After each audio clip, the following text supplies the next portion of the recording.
Hi hello அஸ்லாம் வலைக்கும் welcome to my channel mister and missus Ibrahim. It's me Tameem Ibrahim. இன்றைக்கி நீங்கள் என்ன பார்க்க போகிறீங்கன்னா, சண்டே அன்றைக்கி நான் எப்படி டைம் ஸ்பெண்ட் பண்ணியிருந்தேன். எப்போவுமே நான் எங்கள் பெத்தா வீட்டுக்கு தானே போவேன். இந்த தடவை எங்கள் பெத்தாவே எங்கள் வீட்டுக்கு வந்திருந்தாங்க. அவங்க கூட நான் எப்படி டைம் ஸ்பெண்ட் பண்ணியிருந்தேன். அப்புறம் நாங்கள்லாம் ஜாலியாக வெளியே போயிருந்தோம். அப்புறம் என்னோடய ஃபேவரட் ஃபுட்லாம் நான் சாப்பிட்ருந்தேன். அதோட வீலாக் தான் நீங்கள் இன்றைக்கி பார்க்க போகிறீங்க. எல்லா வீடியோ மாதிரியுமே இதுவுமே நல்லா இன்ட்ரெஸ்டிங்காகவே இருக்கும். வாங்க வீடியோக்குள்ளே போகலாம். It's Sunday morning. காலையில் எழுந்திரிச்சதுமே காஃபி குடிச்சாச்சு. அதுக்கப்புறம் க்ளீனிங் ஒர்க் செய்யணும்னு நினச்சேன். பட் ஆனால் டைம் இல்லாதனால பிரேக்ஃபாஸ்ட் செய்யறதுக்காக கிச்சனுக்கு போயிட்டேன். பிரேக்ஃபாஸ்ட் எனக்கு மட்டும் மேகி செஞ்சுருந்தேன். அவங்க எல்லாருக்குமே இட்லி அவிச்சிட்டேன்.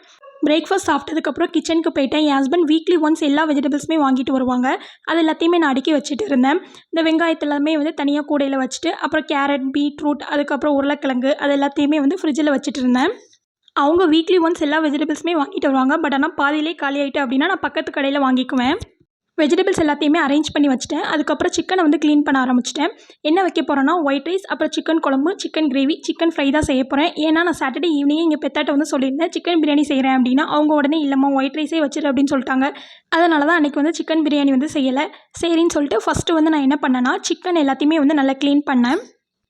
க்ளீன் பண்ண சிக்கன் எல்லாத்தையுமே மசாலா போட்டு வரவி வச்சுட்டேன். அதில் சிக்கன் ஃப்ரை அண்ட் சிக்கன் கிரேவிக்கு மட்டும் மேரினேட் பண்ணுறதுக்காக ஃப்ரிட்ஜில் வச்சுருந்தேன். சிக்கன் குழம்புக்கு மஞ்சள் உப்பு போட்டு வரவி வச்சுட்டேன். தக்காளி, வெங்காயம், உருளைக்கிழங்கு எல்லாத்தையுமே கட் பண்ணி வச்சுட்டேன். நெக்ஸ்ட்டு ரைஸை தான் குக் பண்ணுறதுக்கு போட்டிருந்தேன். போட்டுட்டு நிற்கே என்னை பார்க்கறதுக்காக எங்கள் வீட்டிலேருந்து வந்துட்டாங்க. யாரெல்லாம் வந்தாங்கன்னா, எங்கள் பெத்தா, அப்புறம் என் தம்பி ஒய்ஃப், தம்பியோட பொண்ணு 3 பேர் தான் வந்திருந்தாங்க. எங்கள் பெத்தா வந்ததுமே என் பையன் அவங்க மடியில் உட்காந்துட்டு விளாட ஆரம்பிச்சிட்டான். அவங்கக்கிட்ட கொஞ்சம் நேரம் பேசிவிட்டு அதுக்கப்புறம் அவங்களுக்கு காஃபி போடுறதுக்காக கிச்சனுக்கு வந்துட்டேன். அவங்க எல்லாேருக்கும் காஃபி கொடுத்துட்டு நானுமே குடிச்சிட்டு அதுக்கப்புறம் குக் பண்ணுறதுக்காக வந்துட்டேன். ஃபஸ்ட்டு ரைஸை போட்டிருந்தோம் இல்லையா, அதுக்கப்புறம் சிக்கன் குழம்பு தான் செய்ய போகிறேன்.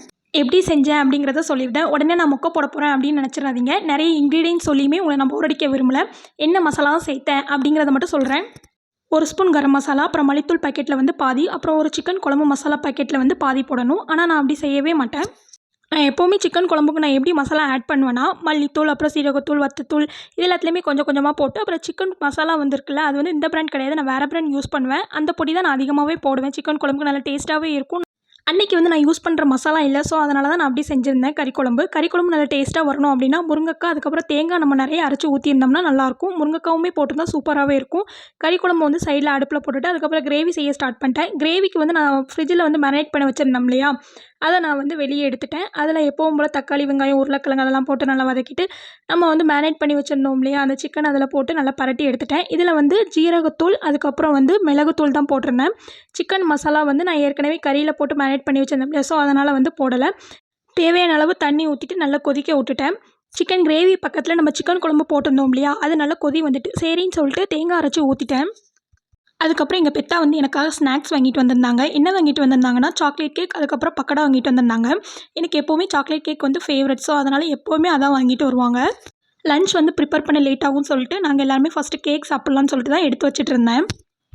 கேக்கை மட்டும் எடுத்து வச்சுக்கிட்டேன். ஏன்னா டீக்கு பக்கடா சாப்பிட்டா தான் நல்லாயிருக்கும், வெறுமனே சாப்பிட்டா நல்லா இருக்காதுன்னு சொல்லிட்டு கேக் சாப்பிட்டதுக்கப்புறம் கிச்சனுக்கு வந்துட்டேன். குழம்பு கொதி வந்துட்டு கறியை போட்டுட்டேன்.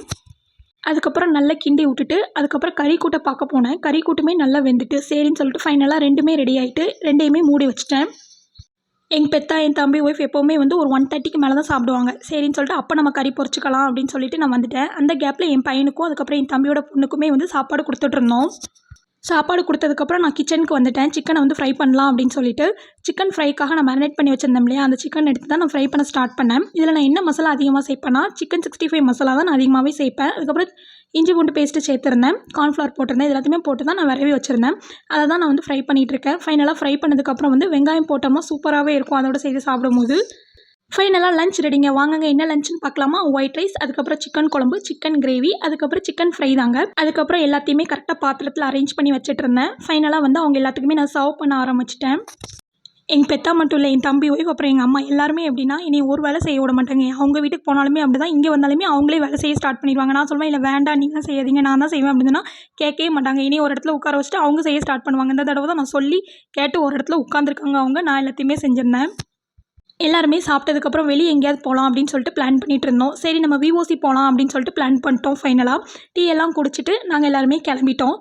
ஃபஸ்ட்டு நாங்கள் எல்லாருமே ஆட்டோவில் போகிறதா தான் பிளான் இருந்துச்சு. எங்கள் மாமி மட்டும் ஸ்கூட்டியில் வர மாதிரி, ஏன்னா வரும்போது நாங்கள் 2 பேர் ஸ்கூட்டியில் வந்துடலாம்ல பிள்ளையை வச்சுட்டு அப்படின்னு சொல்லிட்டு.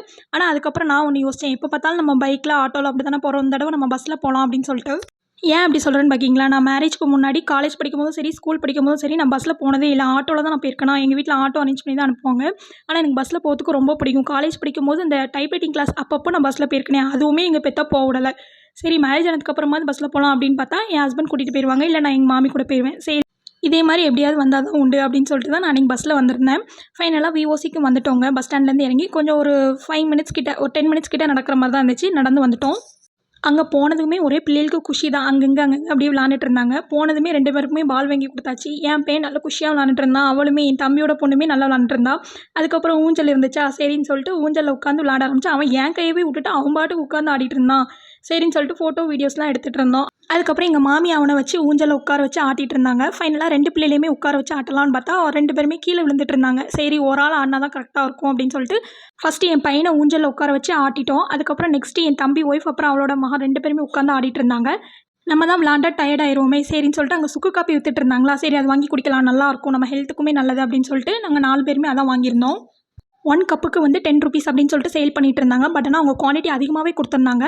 கப் நிறைய ஊற்றியுமே மறுபடியும் 2 பேர் குடிக்கிற மாதிரி வந்துச்சு. நீங்களும் விஓசி போனால் ட்ரை பண்ணி பாருங்கள். காஃபி குடிச்சதுக்கப்புறம் நம்ம வாய் சும்மா இருக்குமா, எதாவது சாப்பிட்லாம் அப்படின்னு சொல்லிட்டு வாங்கிறதுக்காக வெளியே வந்துட்டோம். நானும் என் தம்பி ஒய்ஃபுமே என்ன வாங்கியிருந்தோம்னா 1 கப் காளான், 1 கப் பானிபூரி தான் வாங்கியிருந்தோம். அதுக்கப்புறம் நம்ம வாங்கிக்கலாம் அப்படின்னு சொல்லிட்டு வந்துட்டோம். சாப்பிட்டதுக்கப்புறம் பார்த்தா 2 பேருமே டைம் ஆகிட்டு அப்படின்னு சொல்லிட்டு கிளம்பிட்டாங்க. சரின்னு சொல்லிட்டு நானும் எங்கள் மாமி அப்புறம் என் பையன் நாங்கள் 3 பேருமே கொஞ்ச நேரம் அங்கே தான் இருந்தோம் விஓசியில். நான் வந்து விஓசியில் எல்லா ஃபுட்டுமே வந்து ட்ரை பண்ணியிருக்கேன். பட் ஆனால் அந்த ஜிகர்தண்டா குடிக்கவே இல்லை. சரின்னு சொல்லிட்டு நம்ம ஜிகர்தண்டா குடிக்கலாம் அப்படின்னு சொல்லிட்டு தான் அங்கே நான் ஃபஸ்ட் டைம் அந்த கடைக்கு போயிருந்தேன். ஜிகர்தண்டாவை நானும் என் பையனுமே சாப்பிட்டுட்டோம். அதுக்கப்புறம் அங்கேருந்து பார்த்தா ஷவர்மா இருந்துச்சு. சரி நம்ம ஷவர்மா வாங்கலாம். ஷவர்மாவை பார்த்துட்டு எப்படிங்க வாங்காமல் வர முடியும், அதாங்க எனக்கு என்றைக்குமே ஃபேவரெட்டு. சரின்னு சொல்லிட்டு அங்கே வெயிட் பண்ணிகிட்டு இருந்தோம் பார்சல் சொல்லிவிட்டு. எங்களுக்கு முன்னாடி வந்தவங்களுக்கு ஷவர்மா செஞ்சுட்டு இருந்தாங்க. அப்படியே எங்களுக்குமே செஞ்சுட்டு இருந்தாங்க. அந்த ஷவர்மா செய்யும்போது பார்க்க நல்லாவே இருந்துச்சு. அந்த சிக்கன் அப்புறம் அந்த சாஸ் அதெல்லாம் ஊற்றி செய்யும்போது பார்க்கவே நம்மளுக்கு சூப்பராக இருக்கும். ஒன்று என்னங்க 2 வாங்கலாம் அப்படின்னு தோணுங்க.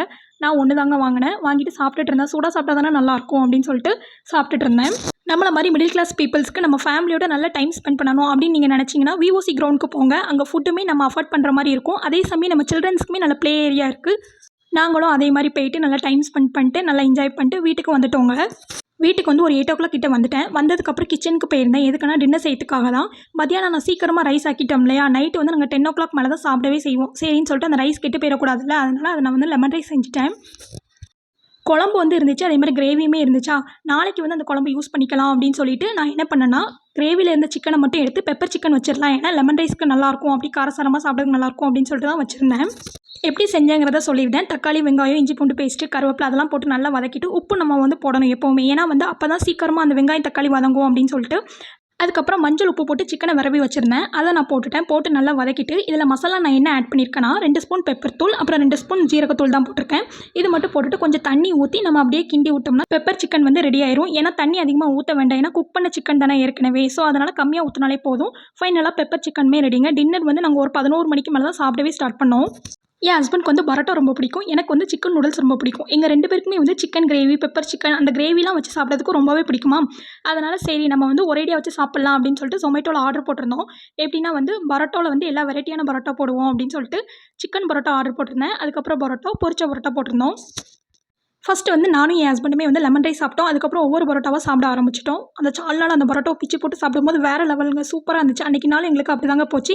இந்த வீடியோ உங்களுக்கு பிடிச்சிருந்தா லைக் பண்ணுங்கள், சப்ஸ்கிரைப் பண்ணுங்கள். நெக்ஸ்ட் வீடியோவில் பார்க்கலாம். Bye friends.